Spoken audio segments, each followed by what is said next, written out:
Economia é a sua. No Carrefour você escolhe como quer economizar. Os imbatíveis. Salmão Atlântico, R$ 32,90. Samsung J7 Metal, R$ 999. Leve mais, pague menos.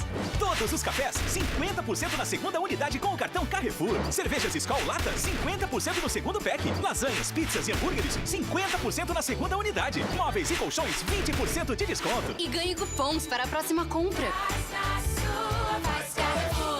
Beba com moderação. Guaranita Cibal apresenta Passa 4 Gourmet 2017, de 14 a 18 de junho. Vem apreciar os sabores da boa mesa no melhor clima da montanha. Sexta, dia 16, grande show com o Grupo 14 Bis. Realização Secretaria de Cultura e Turismo de Passa 4.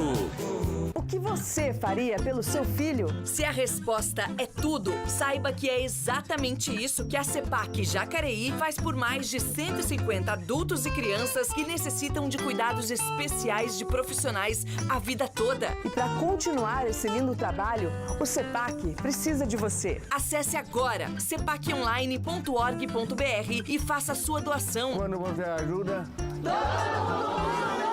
Apoio Grupo Bandeirantes de Comunicação. Os bancos de sangue de todo o país precisam de doação. Nesse exato momento, muitas vidas dependem disso. Poderia ser a sua ou a de alguém que você ama. Doe hoje para não faltar amanhã.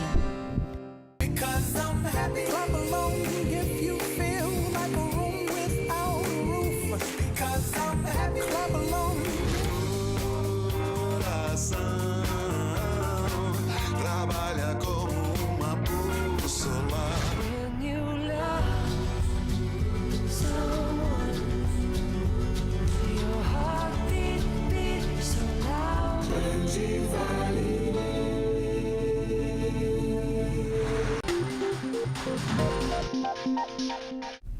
Após quase 10 anos fechado, o Museu Conselheiro Rodrigues Alves será reaberto em Guaratinguetá. Nesta semana, o Estado passou a concessão do local ao município. Depois de uma década de espera, a história de Guaratinguetá ganha um novo rumo, definido com a assinatura deste documento. O protocolo de intenção de reabertura do Museu Histórico e Pedagógico Conselheiro Rodrigues Alves era bastante aguardado pela população daqui.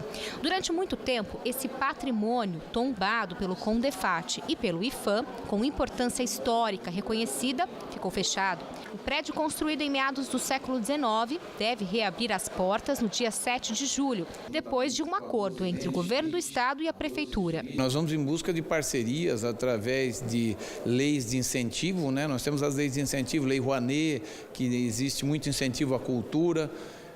O governo do estado tem participação importante para indicar os parceiros para o museu. Aliança entre os museus também de presidentes da República ligados à política vai ser de extrema importância para que a gente possa estabelecer aquele padrão de preservação do museu que é necessário ser feito. Nesta semana, peças que pertenceram ao ex-presidente da República, Rodrigues Alves, e que estão no casarão puderam ser conhecidas durante uma cerimônia restrita, como o conjunto de jantar de porcelana inglesa, da década de 1820, pertencente à família do conselheiro do Império. Aquele centro de mesa, claro, ele sempre precisou de uma restauração, e ele está do jeito que eu deixei há muitos anos atrás.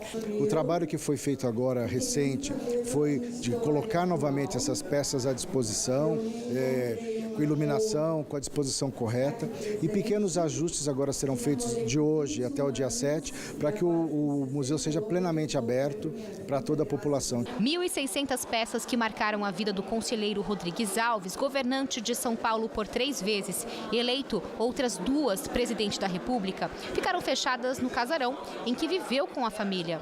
Desde 2008, as portas desse museu estão fechadas para uma reforma que foi feita de restauração do governo do estado que durou até 2010. Mas mesmo assim, as portas não foram reabertas para a população. Durante esse período, também não houve um entendimento com o município, motivo que foi até investigado pelo Ministério Público Federal. Tem uma ação que ainda está correndo no Ministério Público Federal, o Dr. Cabete é o promotor responsável e é uma ação correta, né? Que tem que analisar por que o museu ficou fechado, né? O que aconteceu com o acervo. Essa é uma das missões que a gente tem aqui à frente da Secretaria da Cultura. Na época, o Band Cidade mostrou que o local chegou a ser reformado com investimento de cerca de R$700 mil do Estado, mas permaneceu fechado para visitação. Na reportagem, nossa equipe conversou com este professor de história. Segundo ele, nem o Estado, nem o município assumiram a responsabilidade pelo museu. Não há acesso, a gente está privado, né, desse acervo. Existe a questão da manutenção física, pois o restauro já vai se deteriorando com o tempo e não há um acompanhamento aberto. A gente perde um pouco da memória da cidade, um pouco da memória do Vale do Paraíba, que tão importante foi na época do café, né? Mas não basta reabrir o museu, na opinião deste sociólogo. É preciso que o local seja preservado e acessível à população. Vão precisar de pessoas especializadas para trabalhar na manutenção. Isso não quer dizer que cedo ou tarde, quando se faça necessário, não cobre, porque sem recursos, infelizmente, não é possível manter nenhum museu aberto. Quem participou da cerimônia da assinatura do documento foi privilegiado. Viu antes o que a população vai demorar mais um pouquinho para reencontrar só no mês que vem. Estou adorando, ficou um espaço muito aconchegante, né? As obras estão muito bem expostas e valorizou o espaço, né? A indústria de São José dos Campos perdeu menos emprego em maio do que em abril. Apesar da leve melhora apontada pelo CIESP, a regional joseense, que comporta 8 municípios, continua perdendo postos de trabalho. Em maio foram perdidos 100 empregos, variação negativa de 0,17%. Em todo este ano, mais de 900 postos de trabalho foram fechados, o que representa a queda de 1,97%. Nos últimos 12 meses, os dados apontam retração de 5,41%, ou seja, 2.550 empregos fechados. Desde agosto de 2016, São José dos Campos não tem dado positivo. O setor que mais perdeu funcionários foi o da indústria têxtil, com variação negativa de 1,13%. Uma das poucas áreas que ainda tem o que comemorar é a de máquinas e equipamentos. A alta foi de 1,16%. Na análise de todo o ano de 2017, quem mais sofreu foram as empresas de bebida, com quase 10% de empregos fechados. Na regional de Taubaté, que abrange 28 cidades, a situação também é preocupante. Pela primeira vez no ano, o índice ficou negativo. Desde janeiro, variou positivamente. Em maio, a queda foi de 1,22%, com perda de 600 postos de trabalho. No ano, o índice ainda é positivo, de 0,38%, gerando 200 vagas. Nos últimos 12 meses, porém, a queda foi de 2,91%. 1.450 postos fechados desde maio do ano passado. A queda na regional de Taubaté deve-se ao fato das empresas de impressão e reprodução de gravações perderem 100% dos empregos. Em abril deste ano, por exemplo, o setor foi o que mais cresceu, quando atingiu 17,12% de aumento de emprego. O ex-presidente da Fundação Prolar, José Rubens, foi exonerado do cargo de assessor parlamentar da Câmara de Jacareí. Ele atuava no gabinete do vereador Luiz Flávio, do PTV. Os dois são acusados do PV.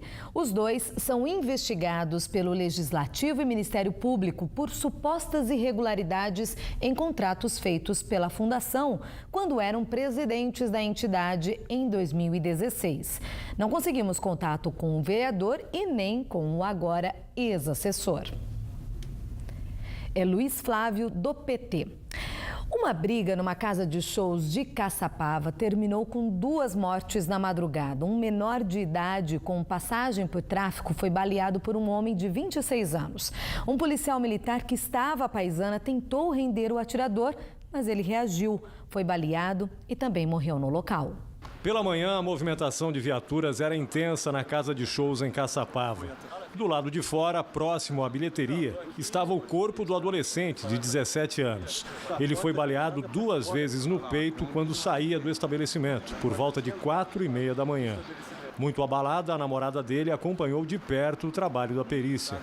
O homem de 26 anos que atirou contra o jovem foi morto no estacionamento por um policial militar de folga, após reagir à voz de prisão. Segundo testemunhas, ele chegou a atirar contra o PM, mas a arma calibre 38 falhou. Parentes e amigos chegavam a todo instante em busca de informações.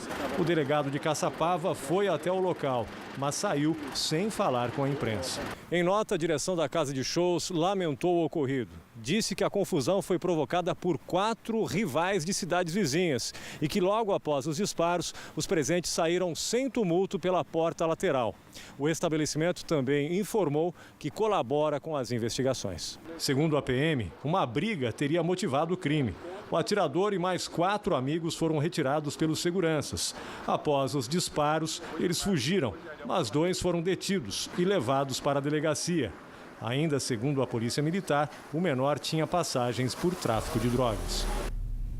A seguir, exposição de carros antigos agita Taubaté e ao vivo vamos mostrar como está o Festidança em São José dos Campos. É daqui a pouquinho, 7h11 agora.